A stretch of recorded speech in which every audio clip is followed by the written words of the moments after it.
This is Sparta!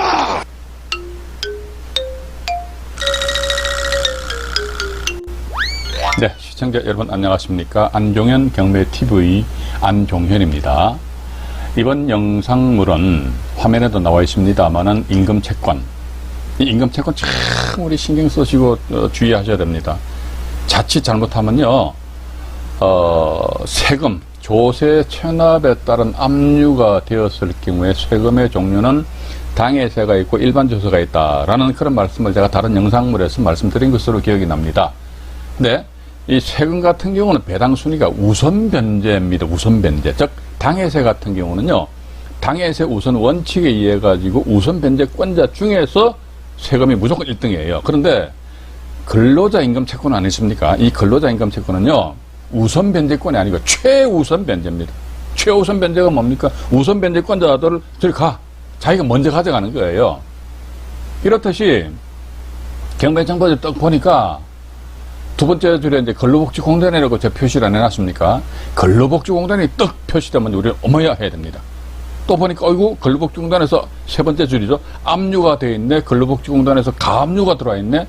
또 하나 더 근로복지공단에서 강제경매 신청을 하였네. 이랬을 때 조금 신경을 쓰셔야 됩니다. 특히 그 부동산의 소유자 내지 채무자가 법인이라면은 법인이 사업을 하다가 부도가 날 수 있지 않습니까? 부도가 나면 직원들한테 월급을 못 주지 않습니까? 월급을 못 줬을 경우는 근로자 임금 채권이라는 것이 발생된다는 것이죠. 근데 그 부동산이 경매가 진행되었을 적에는 이 근로자들이 자기네들의 권리를 행사를 하게 되면은 그때는 최우선 변제로 근로자 임금 채권이 빠져나가기 때문에 때로는 봐서 낙찰자 입장에서 낭패를 보는 그런 경우도 없지 않아 있을 수 있다는 것입니다. 그러면 우리는 경매 투자를 함에 있어가지고 이렇듯이 근로자의 임금 채권이 있음에도 불구하고 낭패를 보지 않는 방법이 뭔가, 여기에 대해서는 본 영상에서 자세하게 말씀드리겠사오니 이 본 영상을 끝까지 시청해 주시기 바랍니다.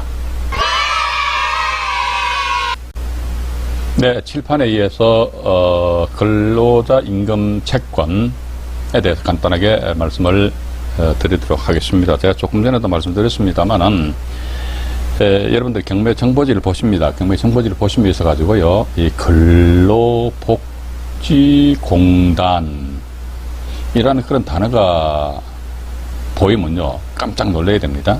또 이게 이제 근로복지공단에서 압류를 한 그런 경우가 있고요. 당연히 경매 부동산에. 그 다음에 또 가압류를 한 그런 경우도 있고요. 첫 번째 압류, 두 번째 가압류, 세 번째 보니까 근로복지공단에서 당해 경매 물건을 직접적으로 강제 경매 신청한 경우가 있더라. 근데 어쨌든 근로복지공단에서 압류, 가압류, 강제 경매 신청했다는 것은 우리는 일단 이렇게 보시는 것이 마음이 편하실 겁니다. 뭐냐? 이것은 근로자들의 임금채권이죠, 임금채권. 그 노동자들도 먹고 살아야 될 거 아닙니까? 그죠? 그래서 이게, 사업주가 말이지, 부도가 나는 바람에 근로자들이 월급을 못 받았다. 그러면요, 거기에 대해서 일단 최우선적으로, 제가 조금 전에 말씀드렸습니다. 근로자 임금채권 같은 경우는 우선 변제권도 아니고요, 우선 변제권도 아니고요, 앞에 최자가 붙습니다. 최우선 변제, 이렇게 나간단 말이죠, 최우선 변제. 예. 그러니까 요 사안 같은 경우에 있어가지고 역시 마찬가지입니다. 우리가 이제 매년 경매 시장에 쏟아져 나오는 경매 물건이 한두 건이 아니지 않습니까? 상당히 많단 말이죠. 그런데 어이구 세금도 신경 써야 된다. 이게 당해세냐 일반 조세냐 또는 근로자 임금 채권도 신경 쓴다. 일일이 다 신경 쓴단 말이에요. 머리 아파가지고요, 경매 투자 못합니다. 그래서 우리는 경매 정보지를 착 보는 순간 요거는 비록 근로자가 근로자 임금 채권이 신고돼 있음에도 불구하고 이건 별로 신경을 안 써도 된다 이거지. 또 어떤 경우는 신경을 써야 된다는 거. 그러니까 크게 이렇게 보시면 됩니다. 우리가 권리 분석을 하지 않습니까? 권리 분석을 한다면은 이 권리 분석은요, 부동산 등기부상의 권리 분석가 있고, 다음에 부동산 자체입니다. 부동산 상의 권리 분석입니다. 부동산 등기부 상의 권리와 부동산 상의 권리에 대한 분석이라 이거죠. 그런데 위에 제가 압류, 가압류, 강제경매 이런 내용들은 어디에 표시됩니까? 부동산 등기부 등본상에 표시가 된단 말이죠.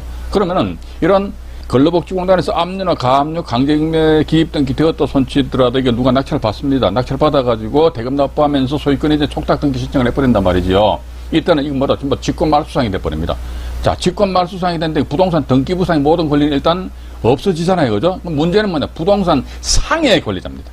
근데 부동산 상해 권리자로서 대표 주자가 누굽니까? 임차인이지, 임차인. 그죠? 임차인이지 않습니까? 여기 보면 임차인 같은 경우는 이제 주택임대차 보호법에 의한 임차인이 있고요. 상가건물 임대차 보호법에 의한 임차인이 있는데 이 두 사람들이 보니까 전부 다 소멸기준보다 먼저 전입신고를 했다. 대항력이 있다. 이거죠. 대항력이 있으면 부동산 상해 임차인으로서 그자는 경매 결과 자기 보증금 전액을 회수하지 못했다. 그럼 나머지 자녀 보증금에 대해서는 낙찰자한테 돌리도라고 이렇게 주장할 수 있기 때문에 이때만 우리가 신경 쓰시면 된다는 겁니다. 그런데 경우의 정보지를 딱 보니까 근로자 임금채권에서 막 근로복지공단에서 압류가 들어오고 막 생쇼하고 앉아 있어요. 야, 이 머리 아프다 이거지. 그런데 보니까 부동산 상해 권리자로서 낙찰자인 나한테 큰 소리 칠 수 있는, 즉 대항할 수 있는 어떤 권리가 있나 보니까 딱 보니까 없어요. 임차인이 있긴 있는데 이 사람 보니까 대항력 없는 임차인이더라 이거지. 이래 했을 경우 우리가 크게 신경을 안 쓰셔도 된다는 것입니다. 그러면 실제 이 사건이 이런 식으로 제가 한번 예를 들어서 여러분들한테 말씀 한번 들어볼게요. 자, 이 보시니까 1번과 2번으로 나누겠습니다. 해가지고 위에 1번에 보니까 1순위 저당권이 설정이 되어 있다는 것입니다. 여기 보니까 앞에 갑이라는 사람이 임차인으로서 전입신고도 하고 확정일자도 떡하니 받아놨습니다. 그 뒤에 보니까 뭐 압류해서 근로복지공단에서 압류 등기가 들어왔다는 거예요. 또 1순위 저당권자가 이렇듯이 경매 신청을 했겠지요. 경매 신청을 하였다 하더라도 근로복지공단에서 압류 등기가 들어올 정도라면요, 이 채무자는 말 그대로 이제 부도가 난 그런 상황이기 때문에 이 은행 등 금융권에 빌린 돈 아니십니까? 이자조차도 못 내요. 이자 못 내니까 당연히 경매 신청이 들어올 수밖에 없지 않느냐 하는 그런 생각을 가지게 된다는 것입니다. 자, 경매 신청하니까 이 을이라는 사람 말이죠. 을이라는 사람은 이 근로복지공단의 압류 이 내용 자체를 간과하고 그냥 들어가서 낙찰 받은 거예요. 그냥 이 근로복지공단의 근로자 임금 채권은 이 하자가 아니다라는 전제하에서 예를 들어 한 2억 선에서 낙찰을 받았다 치자 이겁니다. 그런데 이 갑 임차인은 대항력 있는 임차인이란 말이죠. 이번에 전세 보증금 만약에 1억 5천만 원이라 치자 이거지. 그러면 을 입장에서 봐가 야, 내가 2억에 낙찰 받았으니까 이 사람 이 법원에 공고한 배당요구 종기일까지 권리신고의 배당요구 신청했네. 해서 뭐 1등으로 배당 받겠네. 야, 그럼 2억에서 1억 5천만 원 다 받아가네. 그럼 나는 내가 누굽니까? 을이죠. 나는 5천만 원 뭐 나머지 인수할 금액이 없겠네. 이렇게 생각하고 어른 마음 놓고 이런 분들 지금도 계시다니까요. 이러한 투자자들이 지금도 있다니까요. 없는 사실을 제가 말씀드리는 게 아닙니다.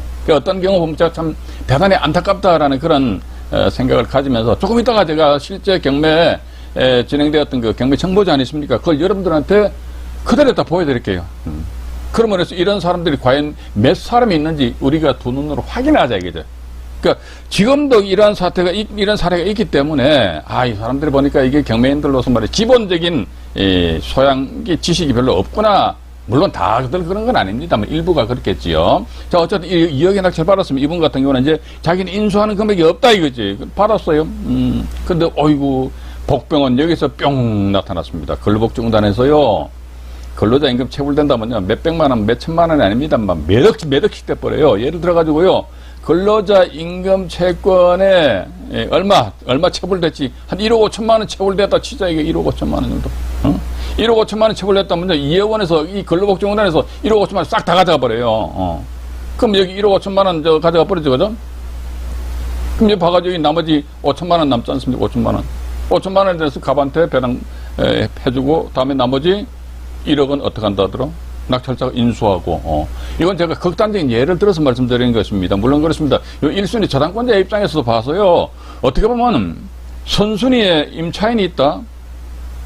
보니까 자기가 이 당시에 담보 잡을 적에는 그러면 담보 가치를 평가해 보니까 선순위 임차 보증금 빼고 나면 자기네들이 충분하던 담보 가치가 있기 때문에 저당권 설정했다. 그런데 그 뒤에 보니까 이런 복병이 나타날 수 있다니까. 복병이 나타나면 이 1순위 저당권이 완전 허당이 돼버린다니까요. 그러니까 이 자리에 근로복지공단에서 근로자 임금 체불에 의한 압류 등기가 들어올 수도 있고, 또 국세, 지방세, 당해세, 일반조세, 체납에 따른 조세, 체납에 따른 압류 등기가 떡하니 나중에 들어올 수 있다는 것이죠.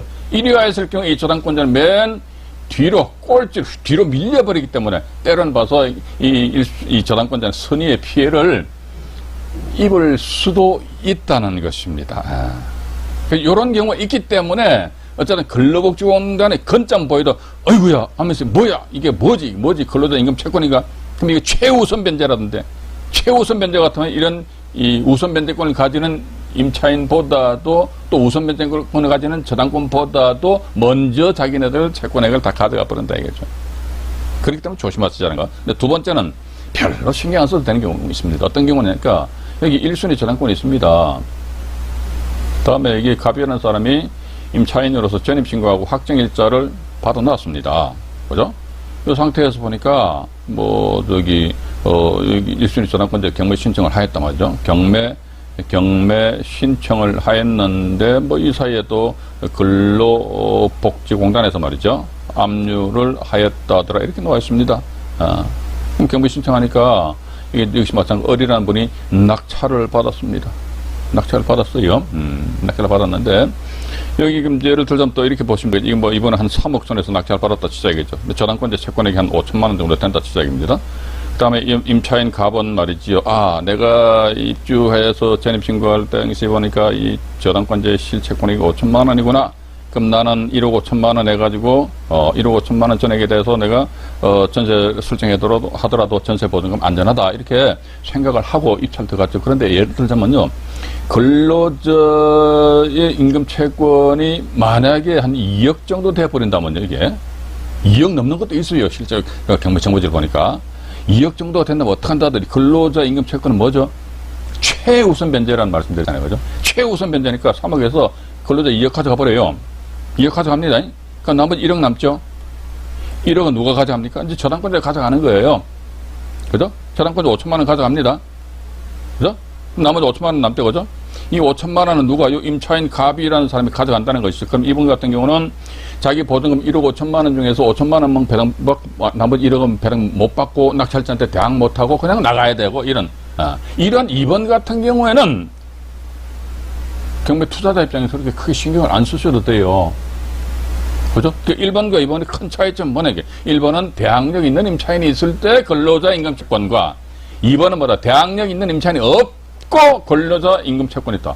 없다. 대항력 있는 임차인이 없다 그러면 신경 쓰지 마십시오. 자, 대항력 있는 임차인이 없다더라 그러면 경매 결과 부동산 상에 있어서 낙찰자에게 대항을 할 수 있는 어떤 그런 권리가 없지 않습니까? 또 나아가서 근로자 임금 채권에 의한 압류 이것도 경매시 매각으로 말소돼 버리고 건전한권도 역시 마찬가지 말소되어 버리기 때문에 그런 측면에서 이제 대항력 있는 임차인이 있느냐, 대항력 있는 임차인이 없느냐, 있느냐 없느냐 여기에 따라 가지고 근로자 임금 채권 또는 국세, 지방세, 당해세, 일반 조세 여기에 대해서 신경을 쓰느냐 마느냐 일단 그렇게 여러분들이 이해하시고요.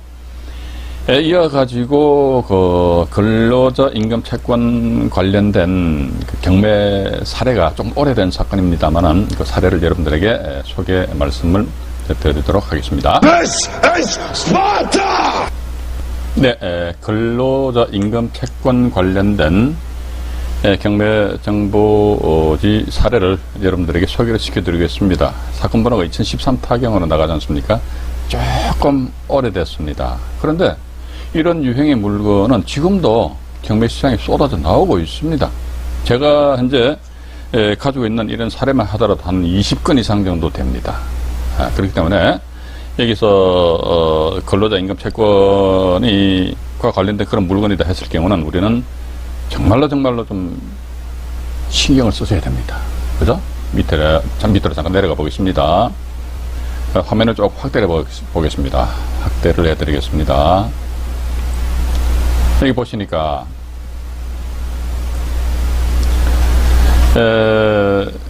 1차 매각 기일이었죠. 유찰되고 2차 매각 기일 날에서 6명이 엉찰하셨네요. 1억 2,289만 9천 원, 91% 써서 이분이 낙찰 받아줬잖아요. 그죠? 그 상태에서 허가 결정이 났는데 무슨 사연이 있었는지는 모르겠지만 허가 취소가 된 것 같아요. 아마도 제가 보는 관점에 있어서는 낙찰자가 법원에 가서 아마 말 그대로 살려달라고 안달복달 애걸복걸 했겠지요. 안 그러면 이게 허가 취소가 날 사연은 없지 않느냐 하는 그런 생각을 가진다는 것입니다. 그래서 먼저 이걸 말씀드려 볼게요. 밑으로 잠깐 내려가 보겠습니다. 내려가 보니까 여기에 보시게 되면요, 이 임차인 이모 씨라는 분이 계시는데 보증 금액이 1억 원입니다. 1억 원입니다. 1억 원이고 이분은 전입이 2012년 9월 26일입니다. 2012년 9월 26일로 되어 있는데요. 밑으로 잠깐 내려가 보겠습니다. 자, 보십시오. 보시면 강제경매 해가지고요. 강제경매에서 맨 밑에 근자도 이게 근로복지공단입니다. 근로복지공단인데 청구액이 2억 6천여만 원 정도 됩니다. 근데 요 사건에 있어서의 말소 소멸기준권리는 2013년 2월 1일 요게 이제 하나의 소멸기준권리 된단 말이죠. 2013년 2월 1일 소멸기준권리 되는데 제가 화면을 조금 조정해 드릴게요. 네, 조금 올려서, 네. 잠깐만요. 네, 됐습니다. 2013년 2월 1일, 강제경매, 근로복지공단의 강제경매 오시안의 말소 소멸기준권리가 되는데, 임차인 이모 씨 같은 경우는요, 2012년이죠. 9월 26일이니까, 요 경매 기입된 기보다도 빠르잖아요. 빠르니까 낙찰자는 대항을 할 수가 있고, 이분의 전세보증금 1억 원입니다. 1억 원인데, 문제는 뭐냐면요, 제가 조금 전에 칠판에서 말씀을 안 드렸습니까? 근로복지공단의 근자만 보여도 우리는 깜짝깜짝 경기를 해야 됩니다. 근로복지공단에서 압류를 한 경우도 있고, 가압류한 경우도 있고, 강제경매, 이 경우는 강제경매 신청한 경우예요. 자, 우리가 통상적으로 강제경매 신청한다 그러면 일반 채권자하고 동등한 순인데요. 그 원칙입니다. 그런데 근로복지공단에서 강제경매 신청했단 말이죠. 예외적이에요. 근로복지공단에서 왜 강제경매 신청했느냐 그러니까 근로자의 임금 채권을 확보하기 위해서 강제경매 신청한 거예요. 그러면 근로자 임금 채권하면 이게 최우선 변제다 이렇게 나옵니다. 최우선 변제 받는다 이거죠. 따라서 이 사건 같은 경우에 있어서 근로복지공단의 채권액이 잠깐만요. 제가 화면을 좀 조정하겠습니다. 네, 나와 있네요. 근로복지공단의 채권액이 청구 채권액이죠. 2억 6천여만 원 정도 된다는 것입니다. 2억 6천여만 원 정도 되고 위에 보면은 뭔가 또 아직 적혀 있네요.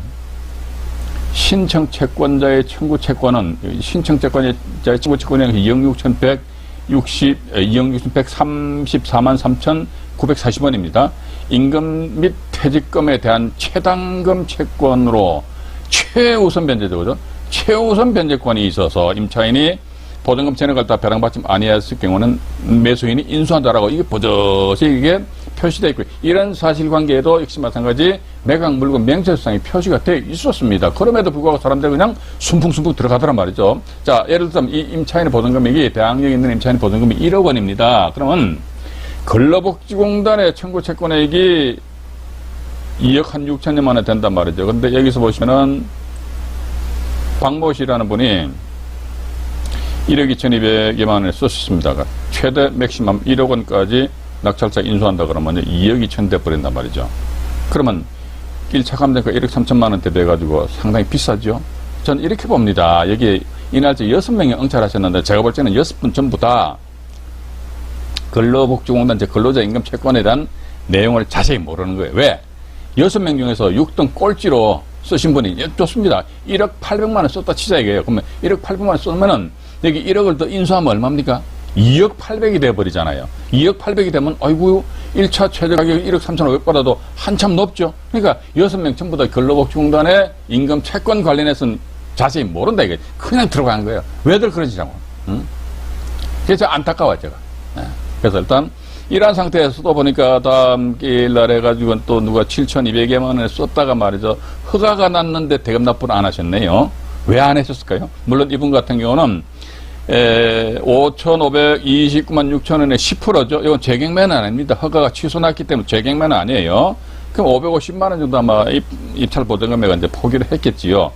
왜 포기했냐? 이렇게 7,213만 원이다. 1억을 플러스 해버리면 1억 7천여만 원이 돼버렸는데 1차 최저매금 1억 3천만 원 같으면은 미치는 장사잖아요. 그렇기 때문에 당연히 차라리 아이고 내가 500만 원 정도 포기하는 것이 낫지. 뭐 이런 측면에 있어서 그 입찰 보증금액을 포기를 했지 않겠느냐 하는 그런 생각을 가지게 됩니다. 자, 여기 또 보시니까 이제 세 번째 해가지고요. 누가 4,500여만 원 선에서 낙찰 받으셨네요. 그러고 나서 이제 기한 후에 납부가 되고 배당 종결이 되는 사건인데, 야, 그럼 여기다 플러스 1억을 하게 되면 얼마입니까?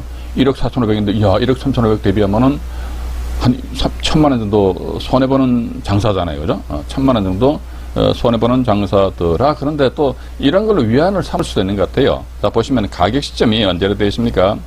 2013년 2월 13일이죠.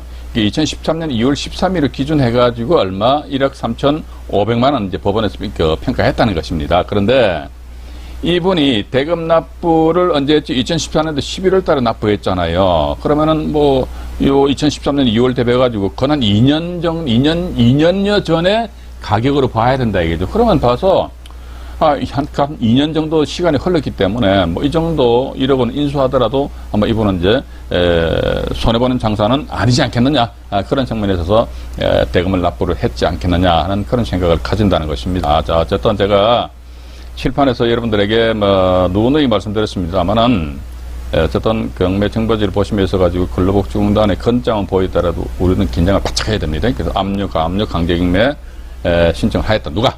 근로복지공단에서 이러했을 경우에는요, 근로복지공단의 근로자 임금 채권 금액 자체를 우리가 본건 같은 경우 강제경매다 그러면 2억 6천만 원이 근로자 임금 채권이다. 일단 그렇게 우리가 이해를 하면 돼요. 그런데 단지 압류, 가압류만 되고 채권 계산서만 제출했다는 것입니다. 그러면 근로자 임금 채권액이 얼마인지 모른다 이거죠. 그 상황에서 대항력 있는 임차인이 있네? 야, 그럼 물건이 암만 좋아도 저 같으면 입찰 못 들어갑니다. 안 들어가는 게 못 들어가요. 모르니까 못 들어가잖아요. 그죠? 복병이 근로자 임금 채권이란 말이죠. 그런데 근로자 임금 채권액 말이지 체불된 금액이 한 100억 정도 됩니다. 와, 엄청 많아요. 그런데 그 어떤 특정 물건이 경매가 진행 중인데 보니까 주거용 부동산에 대해 대항력 있는 임차인이 한 사람도 없어요. 그럼 들어가요. 괜찮습니다. 왜냐? 들어가서 낙찰 받게 되면은 근로자의 임금 채권 100억을 해가지고 근로복지공단에서 압류를 하였다 손치더라도 그 압류는 경매시 매각으로 다 없어져 버려요. 두 번째, 대항할 수 있는 임차인이 없다는 거지요. 그럼 내가 들어가 보니까 대항할 수 있는 임차인이 없으니까 낙찰자인 내가 어떻게 부담할 수 있는 그런 대상은 없지 않습니까? 그러니까 마음 놓고 일단 들어갈 수도 되지 않느냐 하는 그런 생각을 가지게 됩니다. 자, 이번 시간에는 말이지요, 근로자 임금 채권입니다. 사업주가 근로자의 임금을 체불하여 내가지고 근로자 임금 채권이 발생되었을 경우, 그런 경우는 대체적으로 모두에도 말씀드렸습니다만은 이 소유자 내지 채무자가 법인인 경우에는 그런 경우가 이제 있을 수도 있다. 이랬을 경우에는 근로자 임금 채권 같은 경우는 최우선 변제입니다. 우선 변제도 아니고 최우선 변제라는 것. 단 근로자 임금 채권이 실제 발생되었다 손치더라도요, 경매 사건에 있어서 예를 들자면 근로복지공단에서 압류나 가압류 등기를 안 했습니다. 또 강제경매 신청을 안 했습니다.